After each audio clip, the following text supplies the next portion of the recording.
Are you starting your day with what you believe is a healthy breakfast, but still feeling tired, hungry an hour later, or struggling to lose weight? Here's what's really going on inside your body. The first meal you eat, or even the decision to eat at all, sets the metabolic tone for your entire day.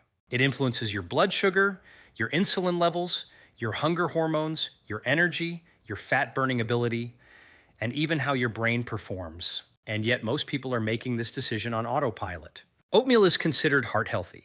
Eggs are praised as a perfect protein. Bacon is controversial but popular in low-carb diets. Dairy is often marketed as essential for calcium and strength. But what if I told you that the impact of these foods depends far less on what they are and far more on when, how, and in what metabolic state you eat them? Because your body in the morning is not the same as your body in the afternoon or evening. In the early hours after waking, your physiology is driven by cortisol, a natural hormone that helps wake you up, mobilize energy, and raise blood sugar slightly so your brain and muscles can function. This is a normal, healthy process. But here's the problem. If you layer the wrong foods on top of that natural cortisol spike, especially foods that rapidly increase blood sugar, you can amplify insulin release, shut down fat burning, and create a cycle of cravings and energy crashes that lasts all day. Let me explain this with a simple analogy. Think of your metabolism like a switchboard. In the morning, your body is already flipping the energy release switch, pulling stored fuel from your body to get you going. But if you immediately flood your system with the wrong type of fuel, you override that system, and your body shifts into storage mode instead of burning mode. That's why two people can eat the exact same breakfast, a bowl of oatmeal or eggs with toast, and have completely different outcomes in terms of energy, fat loss, and long-term health. So in this video, we're going to break this down clearly and scientifically, like a whiteboard session. You'll learn why oatmeal may not be as healthy as you think, especially in the morning. How eggs can either stabilize your metabolism or quietly disrupt it. The truth about bacon and fat-burning physiology, what dairy is really doing to your hormones and insulin. And most importantly, what you should actually be doing before breakfast to optimize your metabolism. Because once you understand this, you're no longer guessing. You're working with your biology instead of against it. And that's where real sustainable health begins. Let's start with the foundation. Because if you don't understand this first principle, everything else about breakfast will feel confusing or even contradictory. Here's what's really going on inside your body before you eat anything in the morning. When you wake up, your body is already metabolically active. You're not empty. You're actually in a carefully regulated state designed to release energy, not store it. The key driver here is cortisol. Now, cortisol often gets a bad reputation, but in the morning, it's essential. It follows a natural rhythm, rising sharply within the first 30 to 60 minutes after you wake up. This is known as the cortisol awakening response. What does cortisol do? It signals your liver to release stored glucose into your bloodstream. This process is called gluconeogenesis, and it ensures that your brain and muscles have immediate access to fuel, even if you haven't eaten yet. Let me explain this with a simple analogy. Imagine your body as a hybrid car. Overnight, while you're sleeping, your body switches into battery mode, using stored energy to keep everything running. When you wake up, cortisol acts like the system that brings fuel from storage into the engine so you can start moving. You're already powered up. But here's where most people unknowingly disrupt this system. The moment they wake up, they reach for a quick breakfast. Often something high in carbohydrates like oatmeal, toast, or cereal. Now think about what happens next. Your blood sugar was already rising naturally due to cortisol. Then you add a fast-digesting carbohydrate on top of that, and your blood sugar spikes even higher. Your body responds by releasing insulin, the storage hormone. And insulin does two very important things. First, it pulls glucose out of your bloodstream. Second, and this is critical, it shuts down fat burning. So within minutes of eating that healthy breakfast, your body shifts from a fat-burning, energy-releasing state into a fat-storing mode. And you feel the effects of this very quickly. About 1 to 2 hours later, your blood sugar drops, and sometimes sharply. You start to feel hungry again. Your energy dips. You crave more sugar or caffeine. This isn't a lack of willpower. This is a physiological response. What the research shows is that large glucose spikes early in the day can lead to greater hunger and increased calorie intake later on, creating a cycle that makes fat loss much more difficult over time. Now, here's the insight most people miss. It's not just about what you eat. It's about whether you allow your body to fully complete this natural morning energy cycle before introducing food. Because if you interrupt it too early, you're essentially cutting off your body's ability to tap into its own stored fuel. So what can you do instead? Start with something simple and powerful. When you wake up, don't rush to eat immediately. Give your body a little space, even 60 to 90 minutes if it feels comfortable. During that time, hydrate with water. This supports your metabolism and helps your body continue mobilizing energy. Get natural light exposure. This reinforces your circadian rhythm and hormonal balance. Move your body gently. Even a short walk can enhance fat burning and insulin sensitivity. These small actions amplify what your body is already trying to do naturally. And if you do choose to eat earlier, the key is to avoid stacking high glycemic foods on top of that cortisol spike. This is where most people go wrong, especially with foods like oatmeal, which we'll break down next. Because what looks healthy on the surface can behave very differently inside your body. And once you see that clearly, your entire approach to breakfast begins to change. If this is helpful so far, consider subscribing. I post content like this every day to help you take control of your health using real science and practical tools. Let me know when you're ready, and we'll go deeper into the truth about oatmeal and why it may be quietly working against your metabolism in the morning. Now let's talk about one of the most misunderstood breakfast foods in the world, oatmeal. For decades, oatmeal has been marketed as a heart-healthy, cholesterol-lowering superfood. And to be fair, oats do contain beneficial compounds like beta-glucan fiber, which has been shown to support cardiovascular health. But here's what most people don't realize. The way oatmeal behaves in your body, especially in the morning, can be very different from how it's advertised. Here's what's really happening inside your body when you eat a typical bowl of oatmeal. Most modern oatmeal, especially instant or quick oats, is highly processed.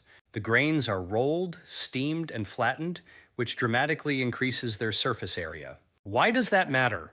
Because the more processed a carbohydrate is, the faster your body can break it down into glucose. So when you eat oatmeal, particularly on an empty stomach in the morning, it's often digested very quickly, leading to a rapid rise in blood sugar. Let me explain this with a simple analogy. Think of whole, intact grains like logs on a fire. They burn slowly and steadily, but processed grains, like instant oatmeal, are more like kindling. They ignite quickly, burn fast, and then disappear just as quickly. That fast burn creates a sharp glucose spike. And remember what we discussed earlier. Your cortisol is already elevating your blood sugar in the morning. So now you're stacking a high glycemic carbohydrate on top of an already elevated baseline. The result? A significant insulin response. And once insulin rises, your body shifts out of fat-burning mode and into storage mode. Now, some people will say, but oatmeal keeps me full. And initially it might, especially because it expands in your stomach and contains some fiber.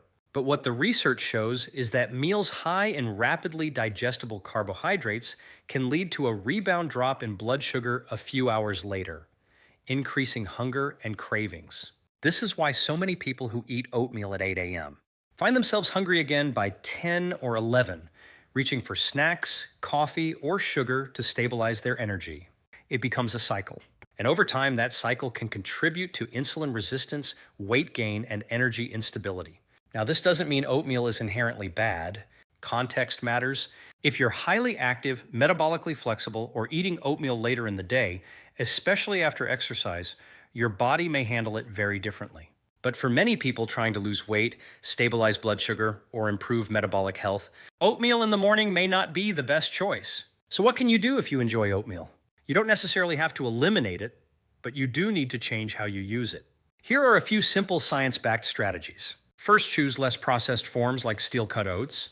These digest more slowly and have a lower glycemic impact. Second, never eat oatmeal by itself. Add protein and healthy fats, for example, nuts, seeds, or even a side of eggs. This slows down digestion and reduces the glucose spike. Third, consider timing. Instead of eating oatmeal first thing in the morning, try having it later in the day, when your insulin sensitivity is more stable, or after physical activity when your muscles are ready to absorb glucose more efficiently. And finally, pay attention to your body. Your energy, your hunger, your focus, these are real-time indicators of how your metabolism is responding. Because at the end of the day, the goal isn't to follow food rules blindly. It's to understand how your body uses fuel and to make choices that support that process. If this is making you rethink your breakfast choices, that's a good thing. Because next we're going to talk about eggs, A food that can either stabilize your metabolism beautifully, ashwagandha, or, if misunderstood, limit the benefits you're trying to achieve. If this is helpful so far, consider subscribing. I share practical, science-based strategies like this every day to help you take control of your health naturally. Let me know when you're ready, and we'll break down the truth about eggs and how to use them correctly for fat burning and energy. Now let's move to a food that's often placed on the opposite end of the spectrum from oatmeal: eggs. Eggs are frequently described as one of the most complete, nutrient-dense foods available. And in many ways, that's true. They contain high-quality protein, essential fats, choline for brain health, and key vitamins that support metabolism. But here's where things become more nuanced. Eggs are only as beneficial as the context in which you eat them. Here's what's really going on inside your body when you eat eggs in the morning. Unlike oatmeal, eggs have a minimal impact on blood sugar. They don't create a rapid glucose spike, which means they don't trigger a large insulin response.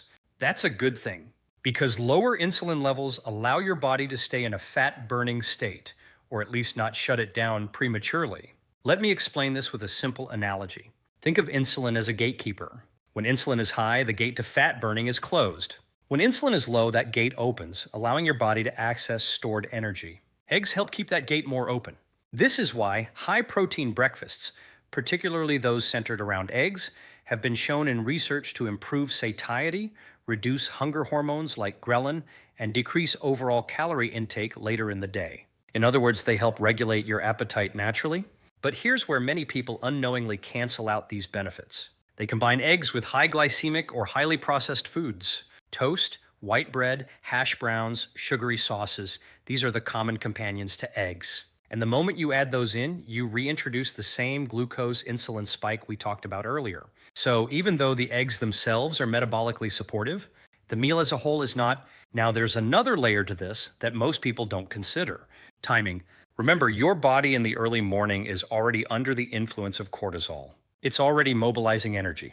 So if you eat eggs immediately upon waking, you may not be giving your body enough time to fully utilize its natural fat-burning state. This doesn't make eggs bad in the morning, but it does mean you might get even greater benefit by slightly delaying your first meal. Even pushing breakfast back by 60-90 minutes can improve insulin sensitivity and allow your body to tap into stored fat more effectively. Now let's talk about quality, because this matters more than most people realize. Not all eggs are created equal. Eggs from pasture-raised or omega-3 enriched sources tend to have a better fatty acid profile and higher levels of certain nutrients. This can influence inflammation, cardiovascular health, and overall metabolic function. So if eggs are a regular part of your diet, quality is worth paying attention to. Now, what's the practical takeaway? If you're going to use eggs to support your metabolism, here's how to do it effectively. First, consider when you eat them. Allow some time after waking before your first meal if possible. Second, build a balanced plate. Pair eggs with fiber-rich vegetables like spinach, avocado, or tomatoes instead of refined carbohydrates. This supports digestion, stabilizes blood sugar, and enhances satiety. Third, keep it simple. Avoid ultra-processed sides and focus on whole, real foods that work with your metabolism. Because when used correctly, eggs can become one of the most powerful tools for stabilizing energy, reducing cravings, and supporting fat loss without forcing your body into constant insulin spikes. And that's the goal. Not just eating healthy foods, but eating in a way that aligns with your body's natural rhythms. Next, we're going to explore a more controversial topic. Bacon. Is it truly a fat-burning ally in low-carb diets?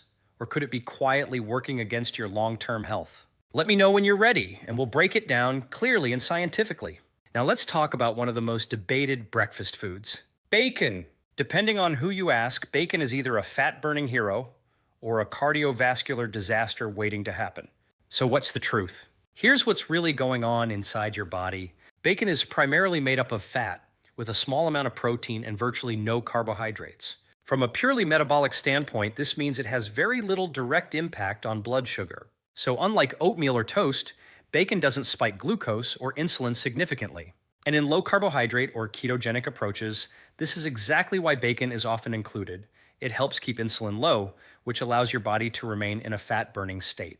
But here's where we need to go deeper, because metabolic health is not just about insulin. It's also about inflammation, oxidative stress, and how your body processes different types of fats over time. Let me explain this with a simple analogy. Think of your metabolism like an engine. Yes, fuel matters, but so does the quality of that fuel and the residue it leaves behind. Some fuels burn cleanly.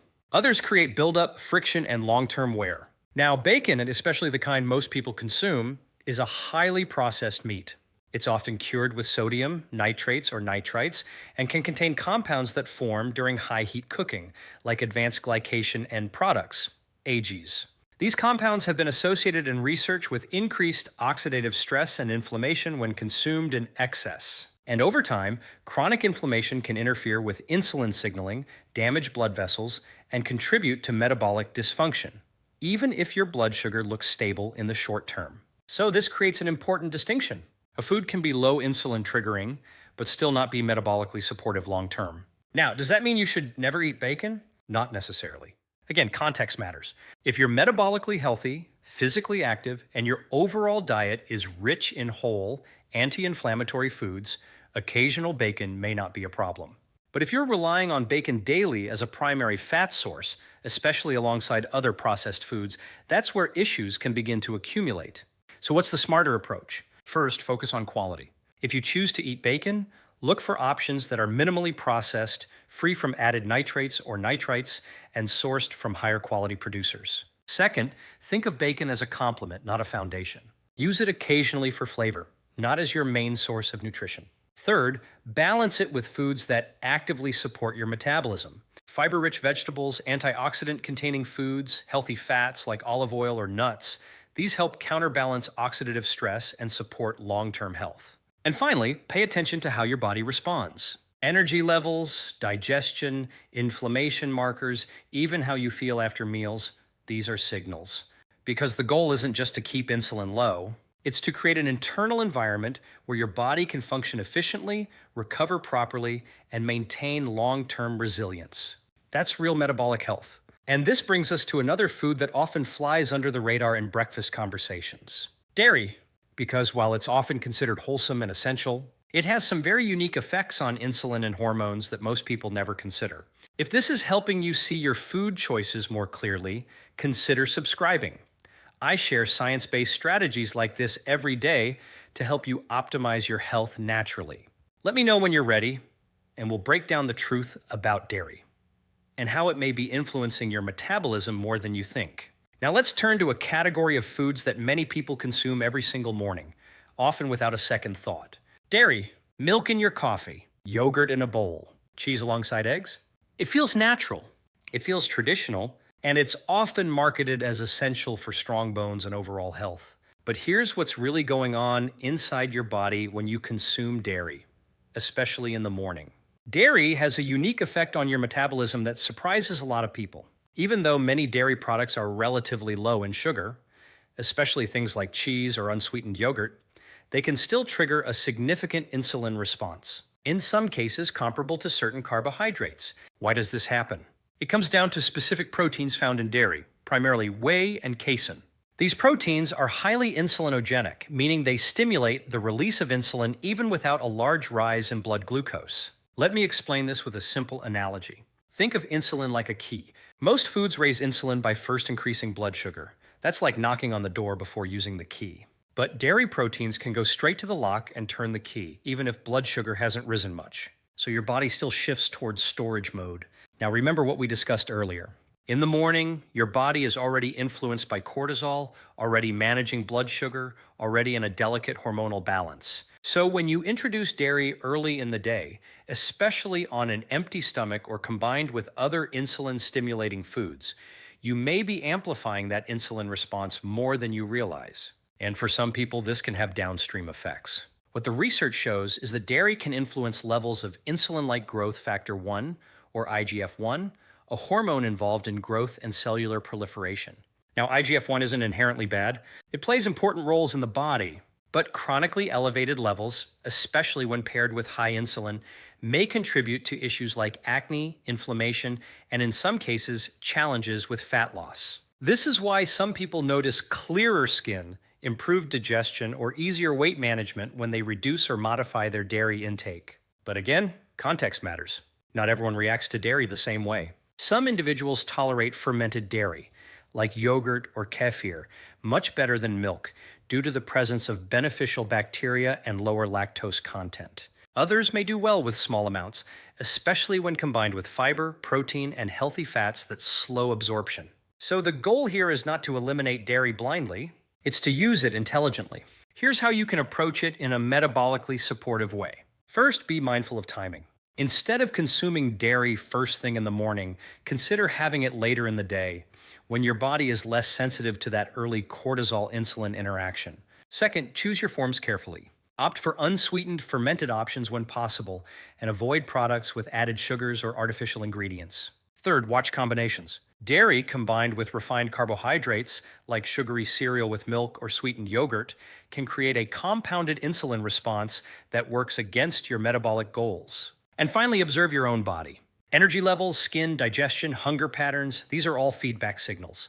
Because your metabolism is not just influenced by what you eat, but by how your body uniquely responds to it. And once you start paying attention to that, you move from guessing to precision. Now, we've covered oatmeal, eggs, bacon, and dairy. But here's the part most people overlook entirely: what you do before breakfast. Because this may be the most powerful lever you have to improve your metabolism without changing a single food. Let me know when you're ready, and we'll bring this all together with a simple science-backed morning protocol you can start using immediately. Now let's bring everything together, because this final piece is where the real transformation happens. What you do before breakfast. Here's what most people never realize. Your metabolism in the morning is incredibly responsive. It's like a window of opportunity where small actions can either enhance your body's natural fat-burning systems or shut them down before the day even begins. And the best part? You can influence this without eating anything at all. Here's what's really going on inside your body. When you wake up, as we discussed, cortisol is naturally elevated.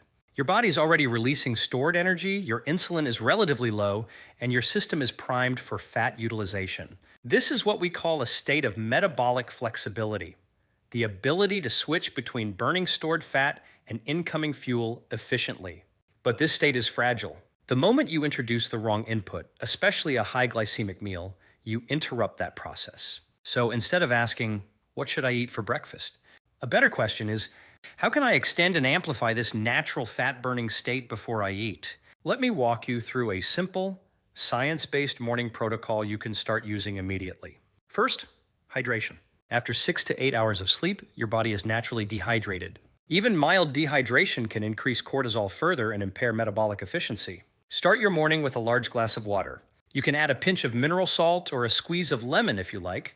This supports electrolyte balance and helps your cells function more efficiently. Second, light exposure. Within the first 30 minutes of waking, get natural sunlight into your eyes, ideally outdoors. This helps regulate your circadian rhythm, supports healthy cortisol timing, and improves insulin sensitivity later in the day. Think of light as a signal that sets your internal clock. When that clock is aligned, your metabolism works more smoothly. Third, gentle movement. You don't need an intense workout. A 10-20-minute walk, stretching, or light activity is enough to activate your muscles and increase glucose uptake without requiring insulin. This is powerful because it means your body is using energy without shutting down fat burning. Fourth, delay your first meal slightly. You don't need to fast for hours if it doesn't feel right. But even delaying breakfast by 60 to 90 minutes can allow your body to fully transition through that natural energy cycle we talked about earlier. During this time, your body continues to access stored fat, stabilize blood sugar, and improve metabolic efficiency. And when you do eat,